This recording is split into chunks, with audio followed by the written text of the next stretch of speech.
কিভাবে বায়োলজি মুখস্থ করব, কিভাবে বায়োলজি পড়লে মনে রাখা সহজ হবে, বা কিভাবে বায়োলজি পড়লে দ্রুত মুখস্থ করা যায়, এই প্রশ্নগুলো রীতিমতো আমি রেগুলার আমার ফেসবুক, আমার ইউটিউব চ্যানেল বা টেলিগ্রাম যে গ্রুপগুলো আছে সেখানে প্রায় আমি স্টুডেন্টরা এই প্রশ্নগুলো করে। তো আজকে সেই প্রশ্ন উত্তর দেওয়ার জন্য আমি ভিডিওটা বানাচ্ছি।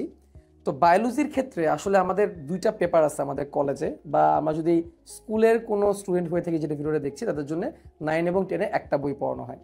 তো আমি কলেজের পার্সপেক্টিভ থেকে কথা বলি, কারণ কলেজের বায়োলজিটা কঠিন বিষয়। তো কলেজের বায়োলজিতে দুইটা পেপার, ফার্স্ট পেপার এবং সেকেন্ড পেপার। ফার্স্ট পেপার বলতে আমরা উদ্ভিদ বিজ্ঞানকে বুঝি, আর সেকেন্ড পেপার বলতে আমরা প্রাণী বিজ্ঞানকে বুঝি। তো ফার্স্ট ইয়ারে ফার্স্ট পেপার, সেকেন্ড ইয়ারে সেকেন্ড পেপার পড়ায় ব্যাপারটা কিন্তু এরকম না। হ্যাঁ, অনেক কলেজ আছে বাংলাদেশে যেখানে ফার্স্ট ইয়ারে শুধুমাত্র ফার্স্ট পেপার পড়ানো হয়, সেকেন্ড ইয়ারে সেকেন্ড পেপার পড়ানো হয়, বাট বাংলাদেশের ম্যাক্সিমাম কলেজে কিন্তু মিক্সড করেই পড়ানো হয়। তো এই ফার্স্ট পেপার যে উদ্ভিদ বিজ্ঞান বই, এটাকে আমি একটা আদর্শ ধরে, মানে আজকের বোঝানোর টপিকের আদর্শ ধরে আমি আজকে তোমাদের সাথে কথাবার্তা বলবো। তো এই বায়োলজি ফার্স্ট পেপার বইয়ের মধ্যে আমাদের টোটাল চ্যাপ্টার আছে 12টা, আর সেকেন্ড পেপার যে প্রাণীবিজ্ঞানের চ্যাপ্টার আছে 12টা, 12 24 চ্যাপ্টার আছে। এবং এই 24 চ্যাপ্টার পড়ার জন্য অ্যাকচুয়ালি আমরা সর্বসাকুল্যে কলেজ লাইফে আমরা সময় পাই মাত্র 15 মাস, 2 বছর কিন্তু কলেজ লাইফে নাই, সেটা একটা আলাদা ডিসকাশন। তো কিভাবে আসলে বায়োলজিটা পড়া উচিত? তো ম্যাক্সিমাম স্টুডেন্ট যে ভুলটা করে, ধরো আমরা প্রথমেই যে চ্যাপ্টারটা আছে কোষের গঠন নিয়ে আমরা কথাবার্তা বলি। তো কোষের গঠনে অনেক বড় কিন্তু চ্যাপ্টারটা। নর্মালি আমি যখন আমার কোর্সে অনলাইন বা অফলাইনে যখন আমি পড়াই, এই চ্যাপ্টারটা পড়াইতে আমার 20টা ক্লাস লেগে যায়, অনলাইনে 20টা ক্লাস লেগে যায়, অফলাইনে প্রায় 16 থেকে 18টা ক্লাস লেগে যায় এই একটা চ্যাপ্টার পড়াতে। এবং এই একটা চ্যাপ্টারের ভলিউম তোমরা যদি দেখো, আমি যদি তোমাদেরকে বর্তমান এডিশনের বই অনুসারে যদি আমি এর পেজ সংখ্যা বলি, তাহলেও কিন্তু এটা অনেক বেশি, প্রায় 75 পেজ, এতগুলা পেজ কিন্তু একটা চ্যাপ্টারে। তো আমাদের এসএসসি বায়োলজিতে কিন্তু এক একটা চ্যাপ্টার কখনো এত বড় করে কিন্তু ছিল না, যেটা কিনা কলেজে অনেক বেশি বেড়ে গিয়েছে। তো প্রথম দেখায় মনে হতে পারে আচ্ছা কোষ ও এর গঠন, কোষ তো আমরা পারি, কোষ, মাইটোকন্ড্রিয়া, প্লাস্টিড, এগুলো তো আমরা পারি। তো যখন আমাদের ভিতরে নজর যায় যে আসলে এগুলো তো আর মানে স্কুলের মতো আলোচনা না। তো ধরো একটা টপিক কোষ প্রাচীর, এই কোষ প্রাচীর টপিকটা দিয়ে আমি বলি। ক্যামেরায় হয়তো বা পুরোপুরি দেখা যাচ্ছে না, বাট তোমাদের কাছে যদি বই থাকে তাহলে তোমরা এটা ভালো করে বুঝতে পারবা। তো কোষ প্রাচীর আমরা পড়ার ক্ষেত্রে আমরা ভুল যেটা করি, যে আমরা প্রত্যেকটা লাইন মনে করি যে আমাদের মুখস্থ করতে হবে। যেমন প্রথম লাইন, এই প্রতিটি উদ্ভিদ কোষে একটি অপেক্ষাকৃত শক্ত জড় আবরণ দিয়ে আবৃত থাকে, এই জড় শক্ত আবরণকে কোষ প্রাচীর বলে। কোষ প্রাচীর উদ্ভিদ কোষের অন্যতম বৈশিষ্ট্য।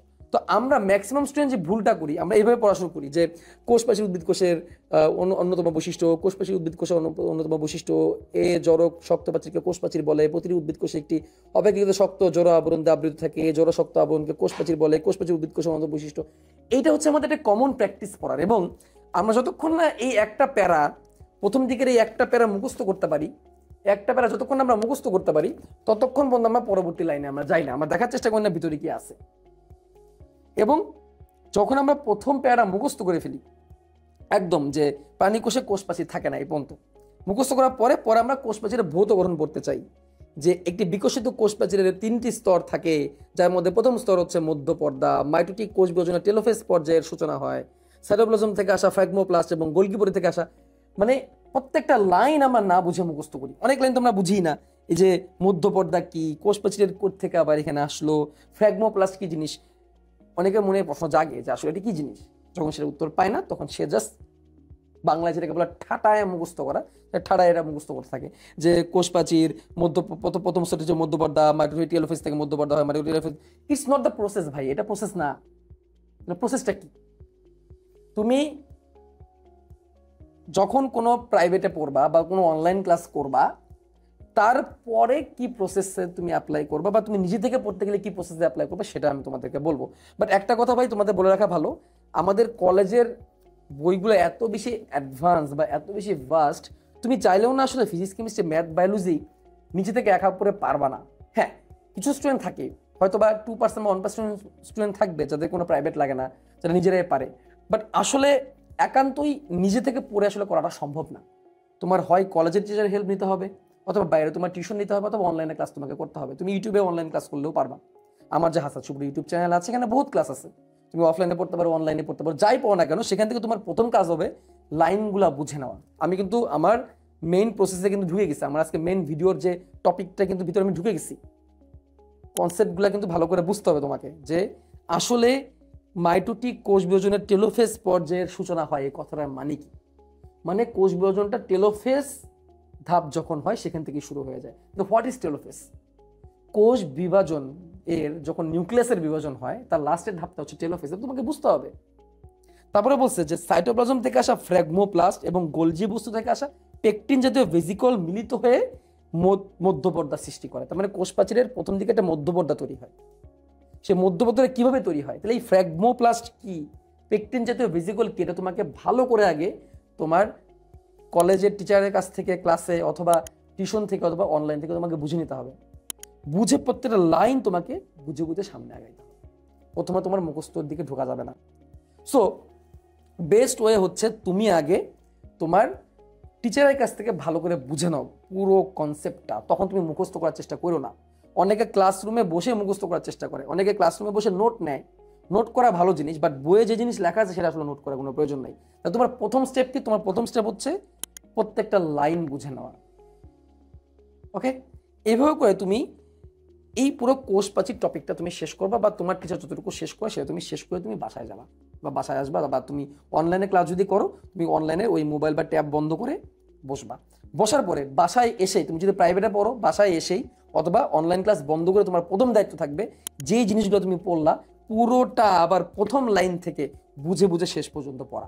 এই যে এই 2 পাতায় তো কোষ প্রাচীর শেষ হয়েছে, বুঝে বুঝে তোমাকে আবার এটা পড়তে হবে একদম প্রথম লাইন থেকে শেষ লাইন পর্যন্ত। এখানে তোমার ইম্পর্টেন্ট জিনিসটা পরে আসবে, আগে তুমি বুঝে বুঝে তুমি পড়বা। ওকে, বুঝে বুঝে পড়ার পর প্রথমবার বুঝে বুঝে নিজে বুঝে বুঝে পড়তে কিন্তু প্রায় 1 ঘন্টা বা 1.5 ঘন্টা টাইম লেগে যেতে পারে, কোনো সমস্যা নাই।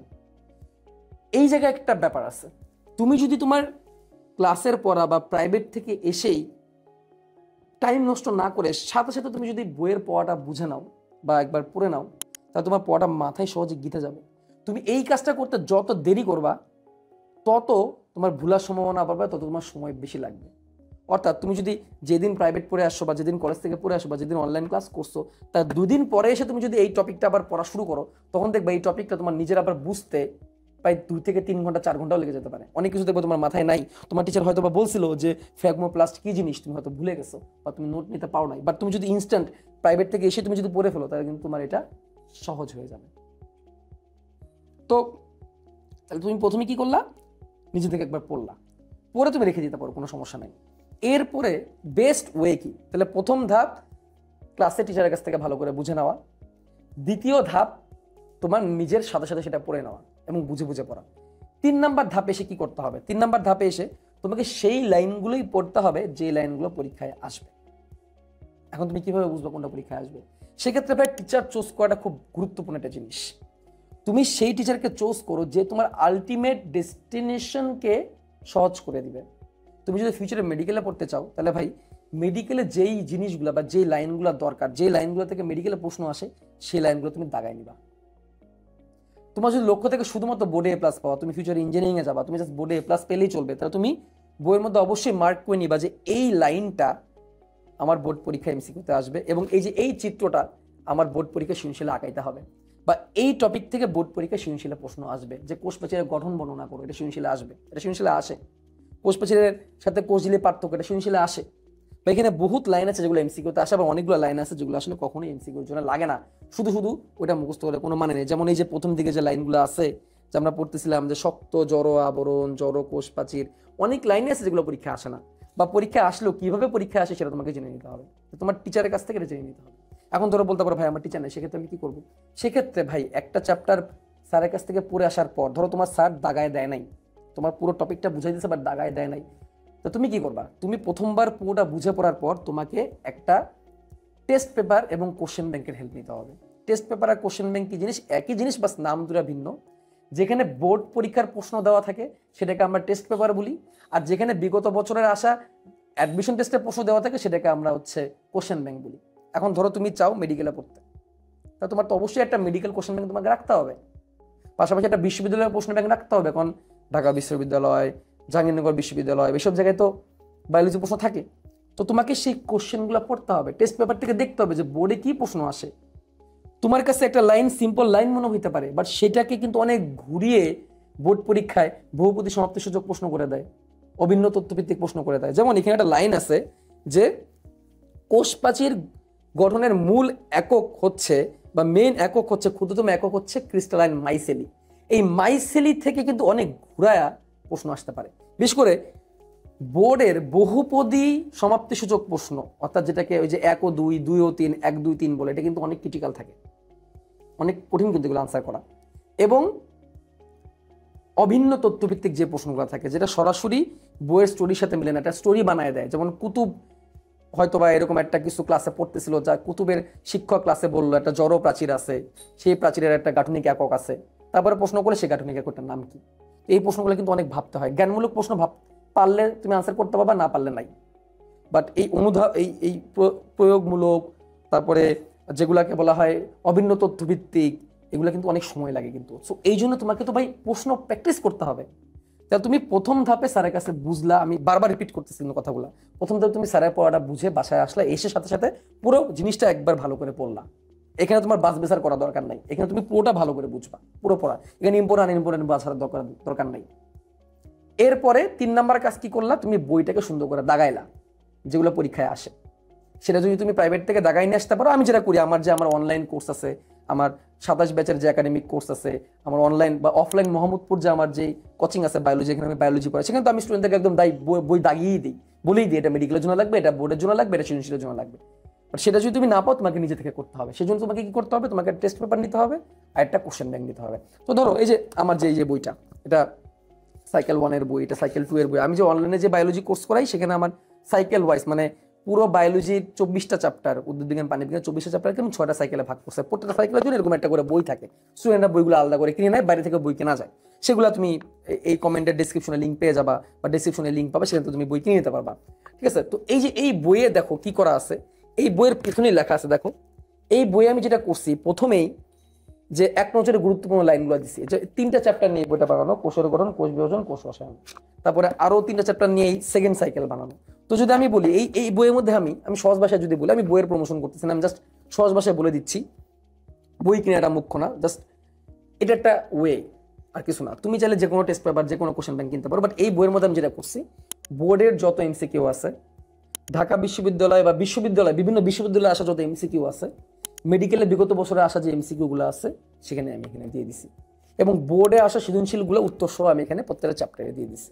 এবং তুমি যাতে নিজে প্র্যাকটিস করতে পারো, এই জন্য যথেষ্ট পরিমাণ এমসিকিউ আমি মডেল টেস্ট আকারে দিয়ে দিছি এই বইটার মধ্যে। অর্থাৎ একটা বই পড়লে তুমি এমসিকিউ, বোর্ড, ভার্সিটি, মেডিকেল সবই পেয়ে যাচ্ছ। তো এই কাজটা যদি তোমাকে কলেজের টিচার করে দেয়, বা তুমি যার কাছে পড়ো সে করে দেয়, তাহলে ইজি হয়। তো তুমি বই থেকে সেই লাইনগুলো দাগায় নিবা। এর মানে না গাইড বই পড়লেই হবে, জাস্ট এই গাইড বই পড়লে হয়ে যাবে না, তোমাকে মেন বই পড়তে হবে। তোমাকে মেন বই সবার আগে রাখতে হবে। মেন বইয়ের মধ্যে তুমি ওই লাইনগুলো দাগাবা যেগুলো পরীক্ষায় আসে। এটা তোমার তৃতীয় কাজ।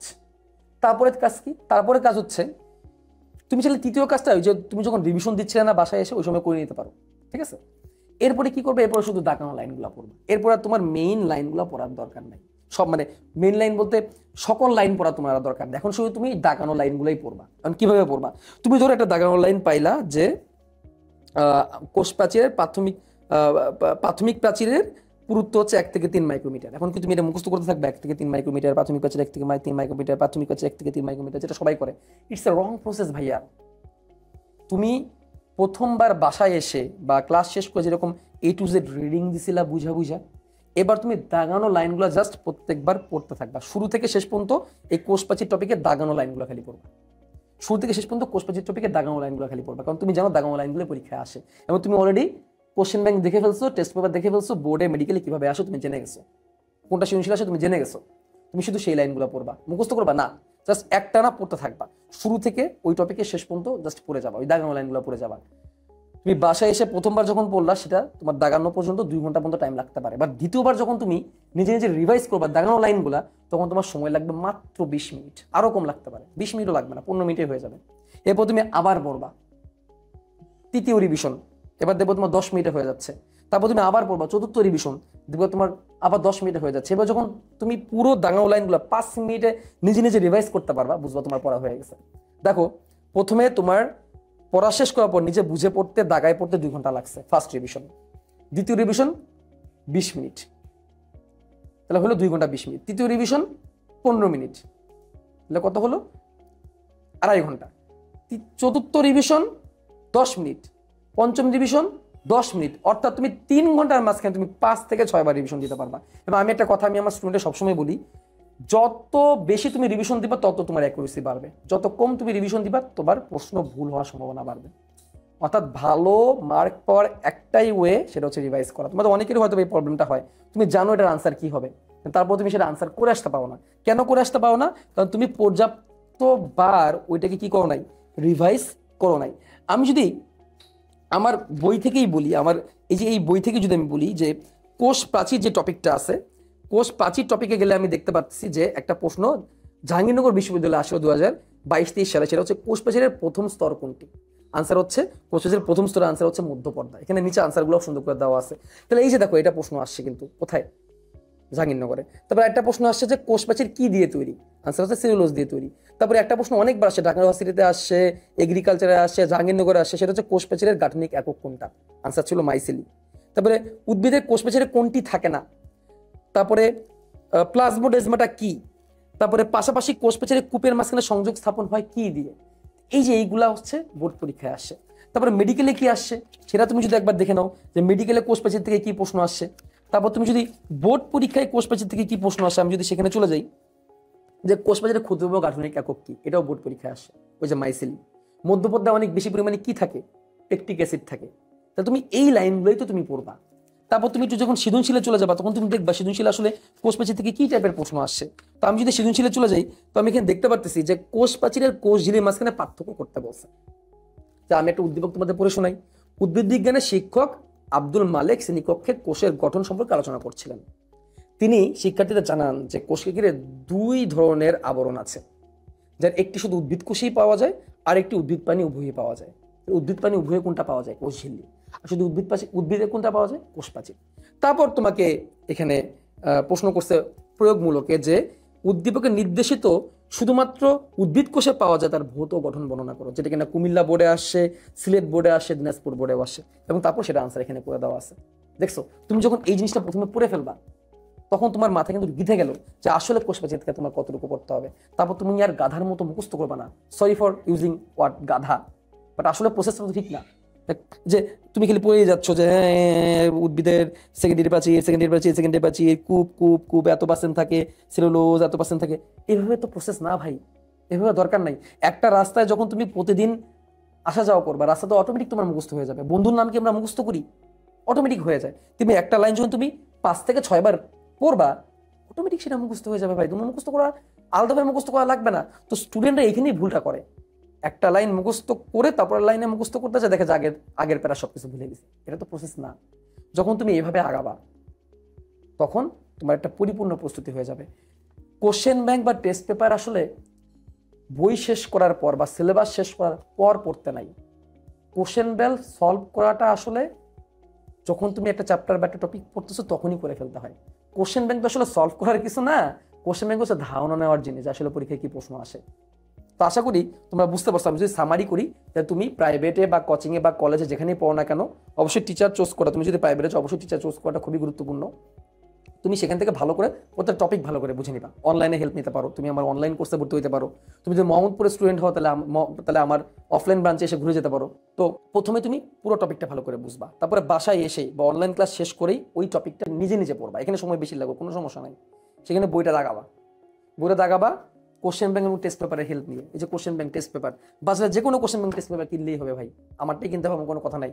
তারপর তুমি কি করবা, তারপর তুমি সেই পড়াটা দাগাই ফেললা, এরপরে নিজে নিজে দাগানো লাইনগুলো পড়বা, যখন তুমি নিজে নিজে শুধুমাত্র দাগানো লাইনগুলো পড়বা, তখন দেখবো তোমার ধারণা হয়ে যাবে। এবং এখানে সময় লাগবে মাত্র 20 মিনিট। তারপরে সেই দাগানো লাইনগুলোই 2 বার 3 বার 4 বার রিভাইজ করবা, বারবার পড়বা। দেখবা তোমার পড়া জাস্ট 2 থেকে 3 ঘন্টার মাঝখানে হয়ে গেছে। এটাই হচ্ছে এফেক্টিভলি বায়োলজি শেখার পদ্ধতি। এইভাবে জাস্ট তুমি 2 সপ্তাহ করো, 2 সপ্তাহ করে তারপর তুমি আমার এই ভিডিওতে এসে আবার কমেন্ট করে যাও তোমার কাজে দিয়েছে কিনা। ধন্যবাদ তোমাদের সবাইকে।